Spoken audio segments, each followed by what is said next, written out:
And now to our final speaker, my dear colleague, Oleksandr Mironenko.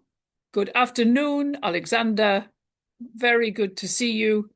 Thank you so much for giving the presentation today. And Alexander is really very well known, I think, to so many people who are here today. He's a founder member of the Alliance that organizes these symposiums. He's a founder member of the Ukrainian Umbrella Association for Psychotherapists, which has just celebrated its 30th anniversary.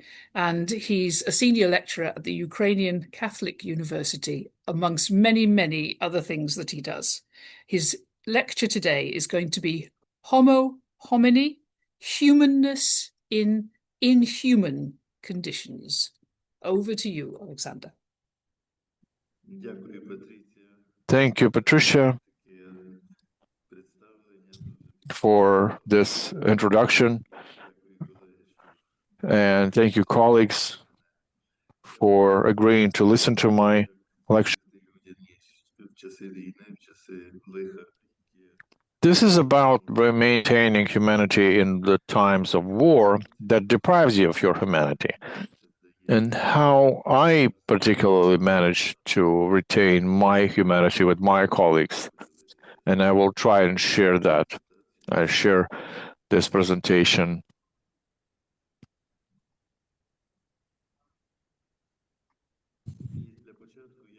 And for starters, I would like to share a quote of Dalai Lama, who said that love and mercy are not a luxury, but a necessity. Without them, the humanity would not be surviving. And I remember that at some symposium that we ran together with our Polish colleagues, we had this phrase that psychotherapy is not a luxury, but that's a duty of one person. It's a human duty for members of your population. Dalai Lama also said that it's not a luxury, but a necessity.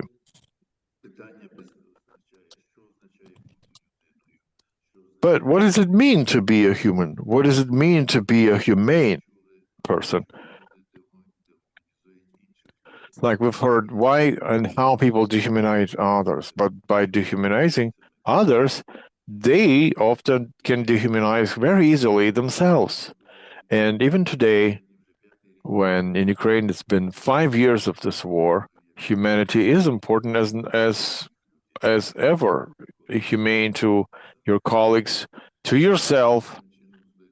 And how do you retain this? How can you remain humane together? How can you remain seeing the interconnection between each other? So that's the strength of empathy, solidarity, interconnectedness, and supporting this shared humane society is being able to see what's the purpose.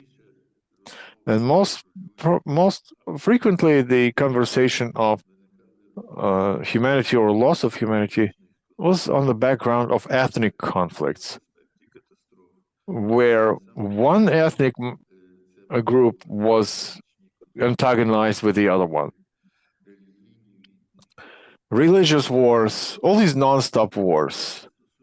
On one hand, it's about catastrophic events like wars, genocides, but humanity is also about your everyday life. And we might take it for granted because we take humanity for granted for a long time before it disappears.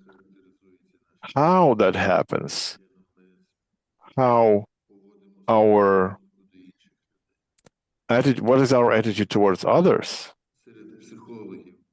And even among psychologists, Reimsman was among the first ones who started looking at human views on humanity.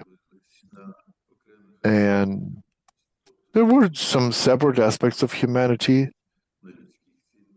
like dignity, human values.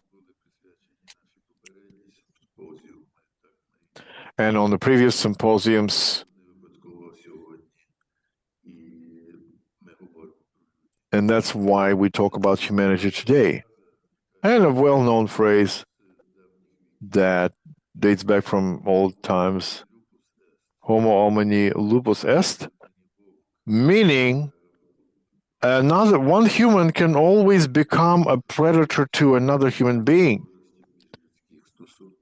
because of the complexity of their psyche. And that's what was mentioned as even as a template for human relations. In 18th century, this phrase was by Thomas Hobbes, where he said, well, people only have interests. And as soon as you have other interests, you're a threat. And then Sigmund Freud agreed with that. And is in his dissatisfaction with culture, who is Homo homini lupus est. Who will dare to deny this? Having life experience and history, look around. And even until now, meaning there is always an animalistic predatory side. And the only remedy is to attain a mindset of a gardener. And even in the context of war in Ukraine, and the wars all over the world, humanity became a thing that stands in the way of so many assets to be gained.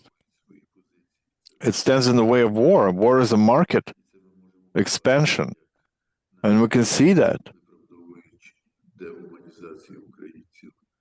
Well, our adversary, they had Ukrainian image dehumanized.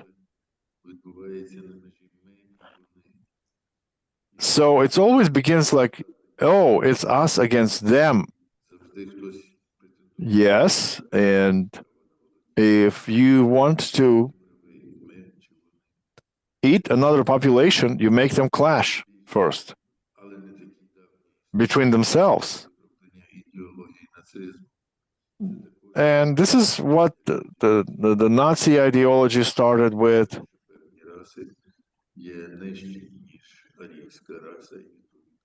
For instance, sometimes a race could be announced as an inferior race only to create a war between them and to gain from the proceeds. And of course, the genocide, ethnic cleansing in different countries of the world, different periods of time, were one of the prime examples of that kind of thinking, predatory thinking. So when we are treated, or we treat others as inferior beings, that is the thing. We lose humanity at that same moment. Those who treat us as inferior beings, consciously or not, they can no longer claim to be the chosen by their higher purpose. Because if you can only be chosen by a higher purpose, if you stop being a brutal animal to others, and that is the only way. So trauma is not, Ukrainian trauma is not a trauma of a victim. It's a choice that's going on.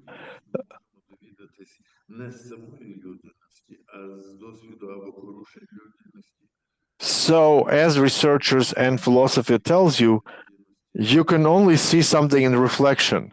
You can only start valuing humanity when you feel like it's going away. You start valuing something when you register the scarcity. So scarcity is a tool, but it can also be overused. How do you not lose that tool of being able to treat others humanely? Not losing the ability to be together with people, because you see, people are different situations from different places, but they go through experience which is related.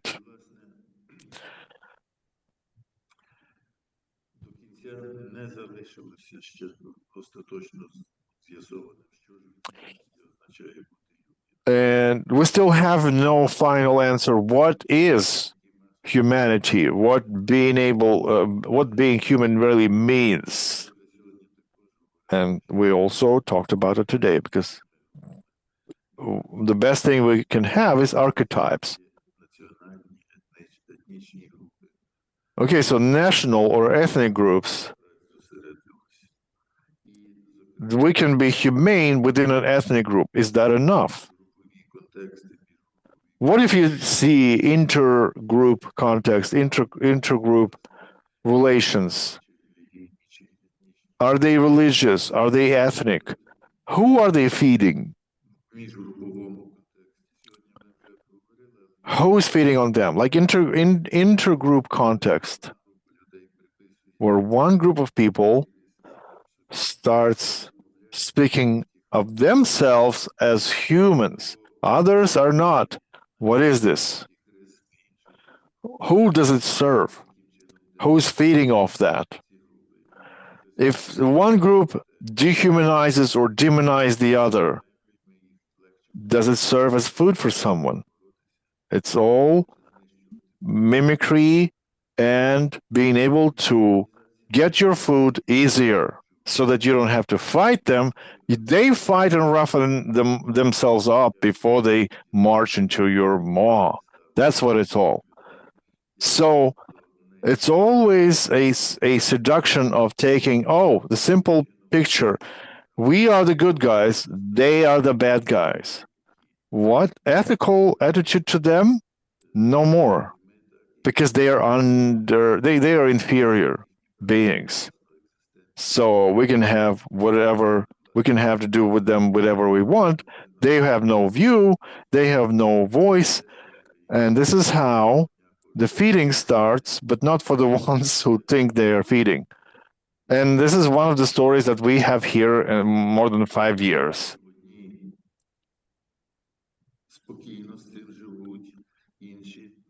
Some people live in peace. Others have to win the right to live another day for every day. So, is it animals fighting other animals or something else? As researchers say,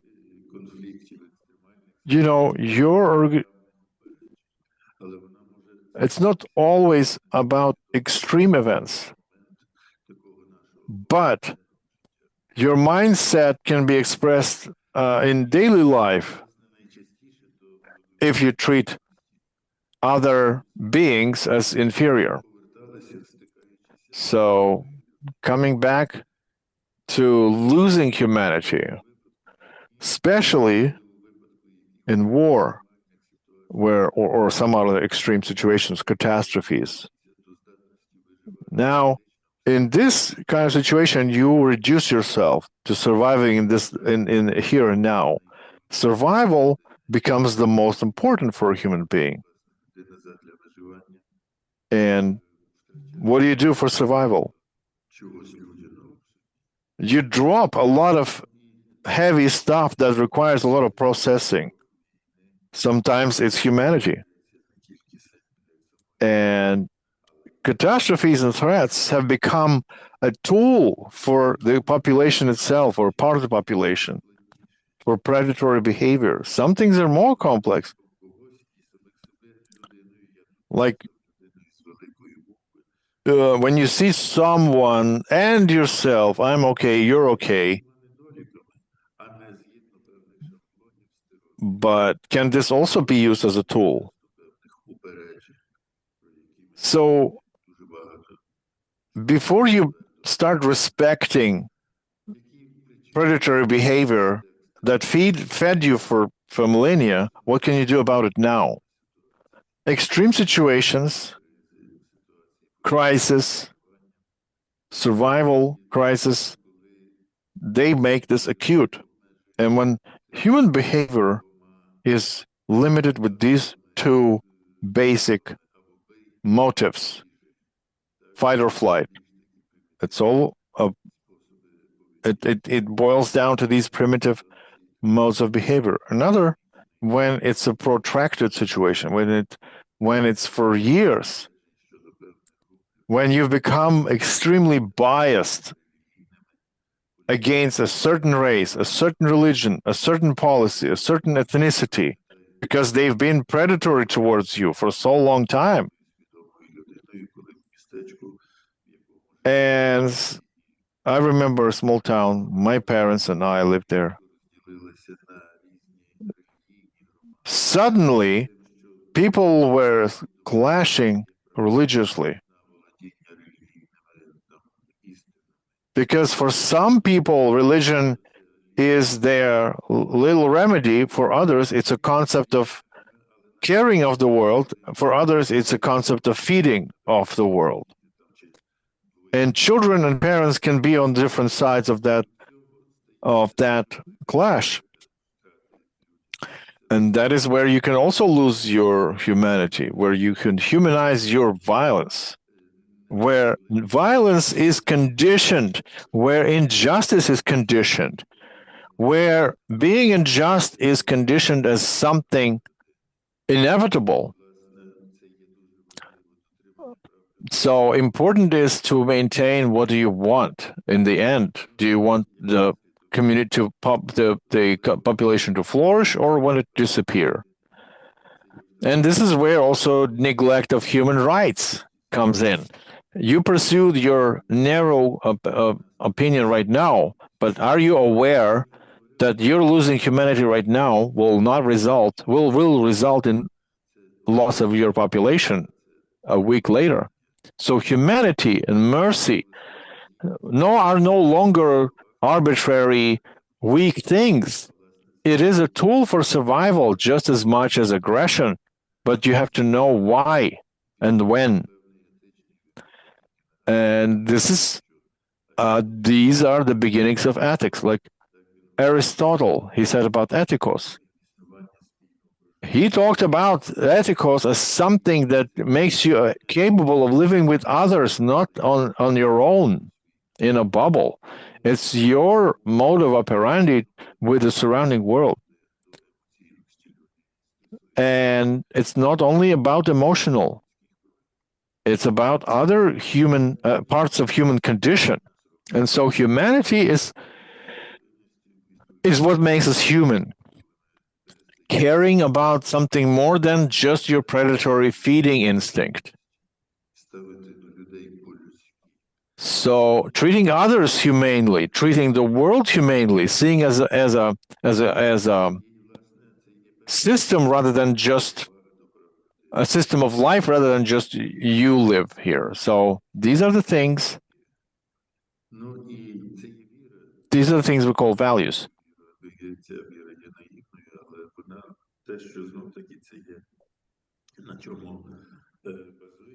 Unfortunately, sound is garbled. So what is humanity based on? Without humanity, you won't be able to create a future, because you will eat what will create your future otherwise.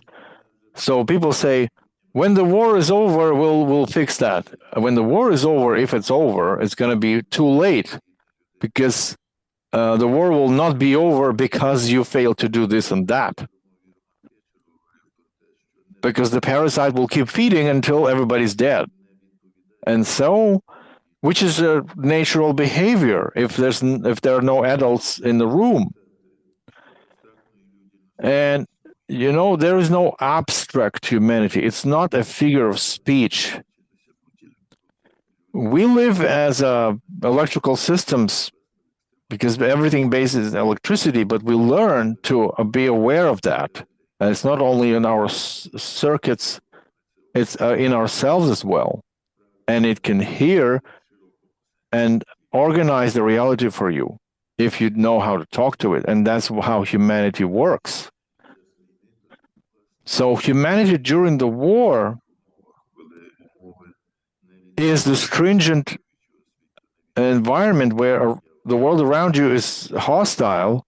How can you keep humanity in that? Only by knowing what is it for. And these are the values that we shouldn't lose. The value of keeping your personality, but also knowing the living organism that you have luxury to be part of. So that's humanity. So dignity is not weakness. It's knowing that you're not alone in this organism. It's a living thing made of us. And it's important what I wanted to focus. You cannot have being humane alone. If you're alone, being human requires another human, or you being among other humans. That's where it actually emerges. So only by being with others, unlike Descartes, you interact, therefore you exist. So that, or you're capable of interacting and retaining the unity, and therefore you exist. That is the kind of humanity we're talking about. So that's where dignity, subjective opinions become important as one of the foundations of humanistic psychology. You cannot be humane if you treat others as something less than human. Like Rogers said, that the key aspect of being a human is being together with others. So this is where you attain the humanity. It's not something automatically descending on you. It has to be wanted. And so being a human in human times, where like you're losing ground from under your feet, everything you thought was reliable is no longer so. So war is that kind of situation. But at the other side, a lot of people will for the first time discover something like humanity in them. And well, Ukrainians can't give up because it's about survival. And during the group discussion was mentioned, look, Ukrainians don't want to be treated as a victim. We refuse to be a victim in this.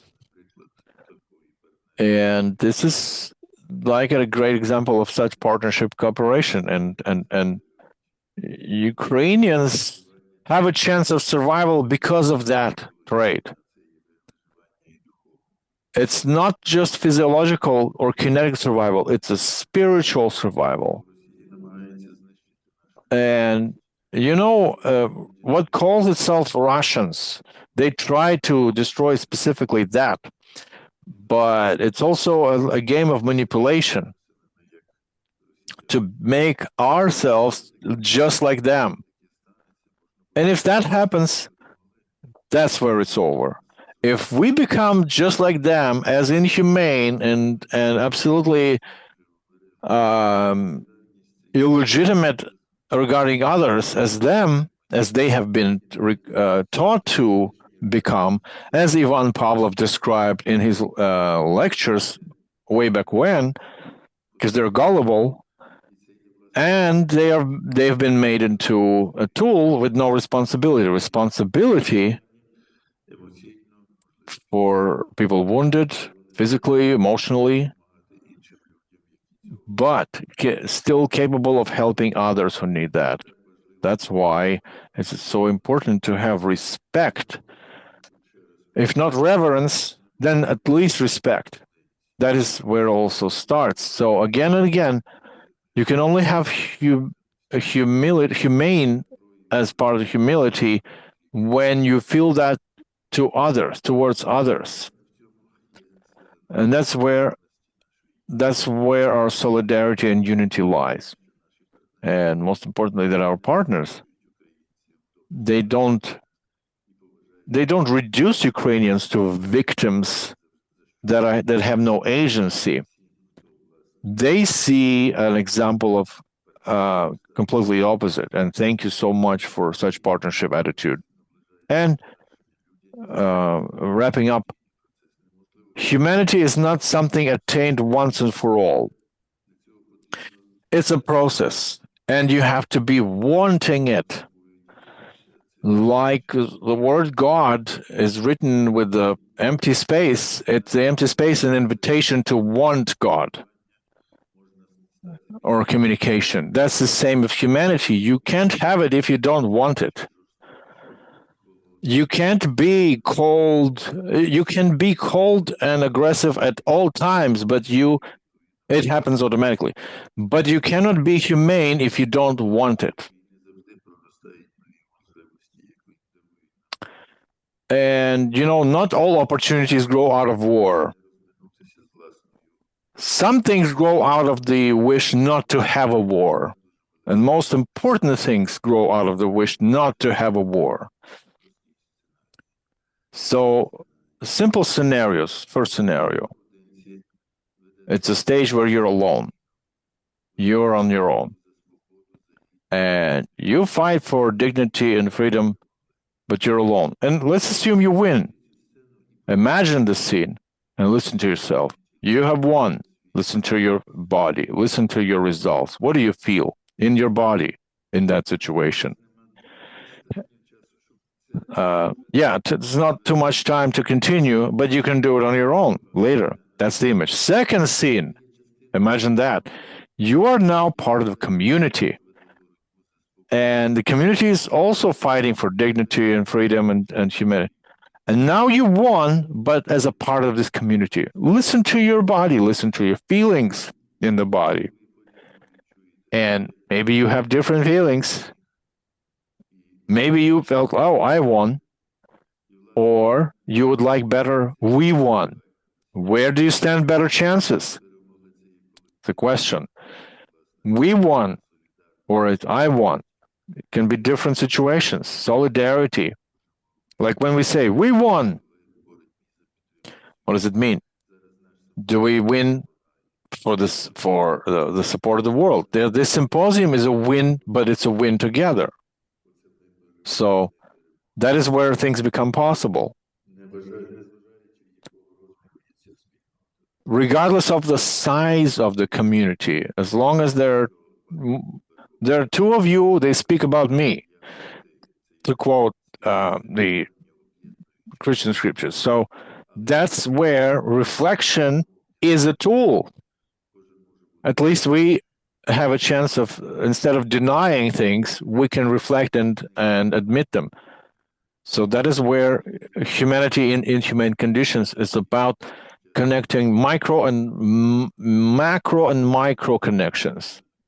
And it's both psychological safety, as far as we can imagine that, and group security. So this is where altruism, where you no longer pose your own hunger as the prime driver. You think about others as well, which is also in nature, and also to some degree we have to relearn it. And coming back to rehumanization, so the adversary ideology promotes brutality. You got to be brutal to your enemies. This is where what is the piece? What is the chip that you put against? Your pledge to be humane. Your inner conviction to retain their humanity. And by doing so, you retain empathy, you retain your human dignity, you support the interpersonal warmth. Because by losing humanity, that's it. You can no longer create a future. You are reduced to just running in circles. So that's the antithesis. Homo Homini Homo Est. So a person to person is no longer a wolf but it's a choice.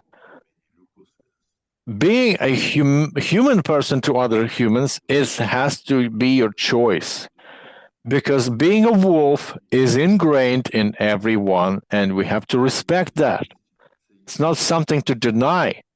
Humanity is a choice that is not denying our animal nature. It respects it. It learns from it.